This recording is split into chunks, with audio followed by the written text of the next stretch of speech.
ሰላም ጤና ይስጥልኝ። እንዴት ሰንብታችኋል? እንዴት ከርማችኋል? ኤርምያስ ወይም ቀለሜ ይዋሻል፣ ያምታታል፣ ገድላቱን እያነበበ እንዲህ ያደረገ ብለው ብዙ ሰዎች ምላሽ ሲሰጡት ሰማለሁ። የሚገርማችሁ ዛሬ አባታችን መምህራችን መምህር መዝገበ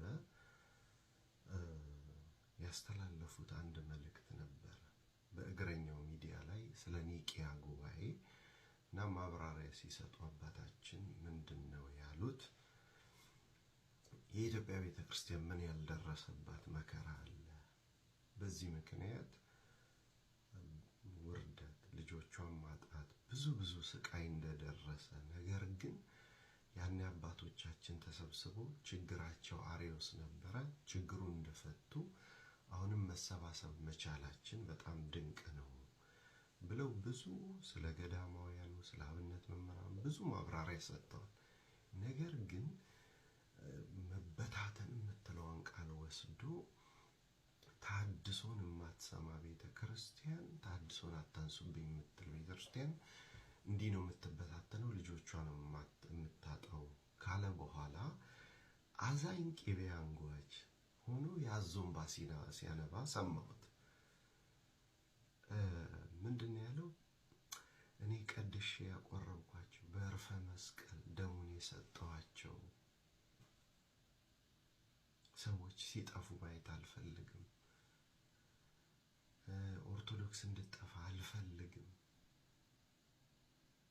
በወንጌል ታድሶ እንድታመጣ ነው ብሎ አዛኝ ተቆርቋሪ ሆኖ አገኘው ትላችኋለሁ። እና ኤርምያስ እስኪ ልጠይቅ፣ እውነተኛ የቤተ ክርስቲያን እንኳን ቀድሶ ያደገ ደጀ ሰላም ገብቶ የወጣ ሰው አንተ የምታረገውን አያረግ፣ ከዛ ደግሞ አያለቅስ። ምሳሌ ልስጥ። ገበሬ ነኝ ስላልክ ለገበሬ ምሳሌ ይስማማዋልና የኖህን ታሪክ እና የልጆቹን ታሪክ ታስታውሳለህ። ኖህ የወይን ጠጅ ጠጥቶ በሰከረ ጊዜ አንዱ ልጁ አየውና ወጥቶ ተዘባበተበት፣ ሳቀበት፣ እርቃኑን አየ፣ ተረገመ። ሁለቱ ልጆች ደግሞ መሸፈኛ ወስደው የኋሊት ሄደው እርቃኑን ሳያዩ ሸፈኑት፣ ተባረኩ። አሁን አንተ እያረክ ያለው የትኛው ነው? ለብዙ ዓመታት ወንጌልን ስበክተው፣ ወንጌላዊ ኤርምያስ ነው ስሙ፣ ደግሞ ወንጌላዊነት ተተው ወንጀላዊነት እያረክ ነው ያለው። ስለዚህ ይሄ ምሳሌ ከገባ ጥሩ። ሁለተኛ፣ በየትኛው የአዲስ ኪዳን ትምህርት ነው አንተ የምታደርገውን አድርጉ የሚለው? ፍቅር የኃጢአትን ብዛት ይሸፍናል ይላል መጽሐፍ ቅዱስ። አንተ የምትሰራው የትኛው ነው? ነገሩ የምትነግራቸው ገድላቱንም ድርሳናቱንም ለብዙ ዓመታት ለፕሮቴስታንት ስለሆነ ምንም አይደንቅም። ፕሮቴስታንት ማለት ስሜታዊ ማለት፣ ፕሮቴስታንት ማለት የዋህ ማለት። ኦርቶዶክሳዊ ግን መጽሐፍ ቅዱሳዊ ነው። ጌታ ምን ብሎናል? እንደ ርግብ የዋህ እንደ ባብል።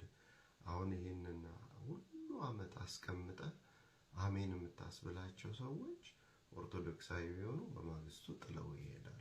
ምክንያቱም ነፍሳቸውን ማስመለጥ ስለሚችሉ ኦርቶዶክሳውያን። ነገር ግን ፕሮቴስታንት ከሆንክ የሚጠበቅብህ እንደ አረር ጫቃሚ አሜን ማስባል ነው በየደቂቃው በየሰከንዱ። ምክንያቱም ፕሮቴስታንት ማለት ስሜታዊነት ማለት ነው። እድሜ ለዶክተር መለሰ ወጉ አሳይቶናል። ፕሮቴስታንት ማለት ስሜታዊ መሆን ማለት እንደሆነ፣ ስሜት ያለ ቦታው የገባበት ህዝብ ነው። ስሜት ማስጋለብ ብቻ ነው። አላመንከኝ? እሺ ካሜራ ይላዞርና ላሳይ። እቺ መጽሐፍ ብትኖር ግን በጣም ደስ ይለኛል። መኖር ብቻ ሳይሆን ግዛትና አንብባት፣ ልክ እንደ ገድላቱ ማለት ነው። እምቢ ካልክ ደግሞ እኔ ጀምርልሃለሁ። ምን ይላል? ስሜት ያለ ቦታው ከመለሰ ወጉ። አዩ እንዴት እንደሆነ ልብሱ እንዴት እንዳወለቀ ሰውየው ጃኬቱን ሸሚዙን ትንሽ ማስጎበኝ ደግሞ ጥሩ ነው። ስሜት ያለወጠው መለሰው ወጊው 1990 ነው የታረመው። እቺ ጋር አንድ ነገር ላስነብብ እና ከዛ ይበቃል። ስሜት ያሳስታል። እኔና ክርስቲያን ጓደኞቼ ወጣት ክርስቲያኖች በነበርንበት ዘመን የክርስትና ሕይወት አቋማችን የምንለካው በሚሰማን ስሜት ሞቅታ ብቻ ነበር። ስሜታችን ሲግል ከፍተኛ የመንፈሳዊ አቋም የያዝን ይመስለናል። ስሜታችን ሲቀዘቅዝ ደግሞ በመንፈሳዊ ሕይወታችን የደከምና እግዚአብሔር ፊቱን ከኛ የመለሰ ይመስለናል። ስሜታችን ፈልቶ ሲሰክን ግን ቆም ብለን ራሳችን ለመመዘን ጊዜ ያገኘን። ቀደም ሲል ያጓጓን የነበረው በስሜት መስከረን ቶሎ ስለጠገብነው እንደ ቀድሞ መክነፋችን ቀረ። እርጋታን አገኘን።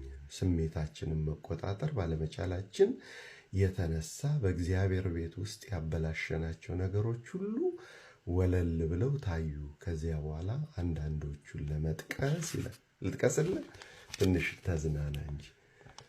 በስሜት ስንግል አለ አንዳንዶቹ ሲጠቀሱ ማለት ነው።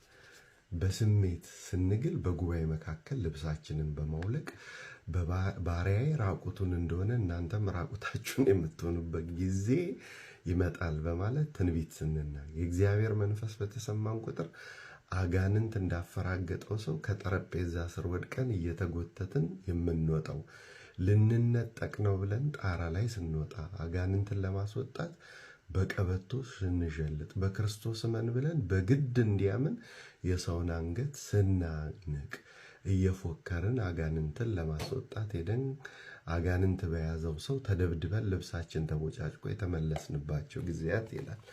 ስለዚህ እቺን ያህል እንትን ካልኩ ይበቃልና ለማንኛውም ሁለት ጥቅሶች ልስጥ። አንደኛው የሐዋርያት ሥራ ምዕራፍ 24 ቁጥር 16 እሱም ምን ይላል? እኔ ግን ሁሉ ጊዜ የምተጋው በሰውና በእግዚአብሔር ፊት ነውር የሌለበት ሕሊና እንዲኖረኝ እተጋለሁ። በማንና በማን ፊት? በሰውና በእግዚአብሔር ፊት። ነውረኛ ሕሊና ከየት ይመጣል ሲባል አንተ ከምታደርጋቸው ነገሮች ከሰው ላይ ስህተት ቁጭ ብሎ መልቀም ለዓመታት እንደ ስንዴ ከስንዴ ውስጥ እንክርዳድ እንደሚፈልግ ቀና ሰው ግን ምን ያደርጋል መሰለ? አባቶቼ ወንድሞቼ ይህን ነገር አብረን ብናየው ብናስተካክል። ግን ያው ከኦርቶዶክስ ቤተክርስቲያን የምትወጡ ሰዎች ለመነገድ እንደሚመች ተገፍቼ ወጣ